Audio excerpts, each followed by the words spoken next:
உங்களுக்கு நல்லா தெரிஞ்சிருக்கும். இதை விட பெரிய அனுபவம் வேறு யாருக்கும் இருந்திருக்க போகிறதில்ல. ஐயா சொல்கிறதுலே எல்லாம் வந்துடும். இப்போ நம்ம எதிர்கொண்ட எல்லா பிரச்சனைகளும் வரும். இதை எல்லாருமே அனுபவிக்கிறது தான்.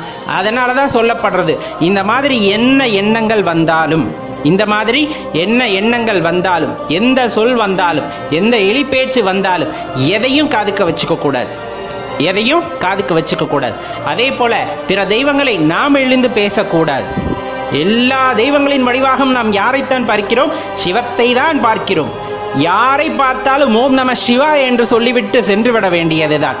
நாம் யாரையும் எதுவும் பேசுவதும் கூடாது. அதே போல் யார் பேசினாலும் நாமும் அதை காதுக்கு வைத்துக் கொள்ளக்கூடாது. சிவ சிந்தனையிலே இருப்பவர்களால் மட்டும்தான் சிவனை உணர்ந்து கொள்ள முடியும், அவருடைய அற்புதங்களை உணர்ந்து கொள்ள முடியும், அவர் யார் என்பதை, அந்த பராபரத்தை நம்மால் உணர்ந்து கொள்ள முடியும். அப்படிங்கிறத தெளிவாக தெரிஞ்சுக்குங்க. வாழ்க்கையில முன்னேற்றம் அப்படிங்கிறது வேணும்.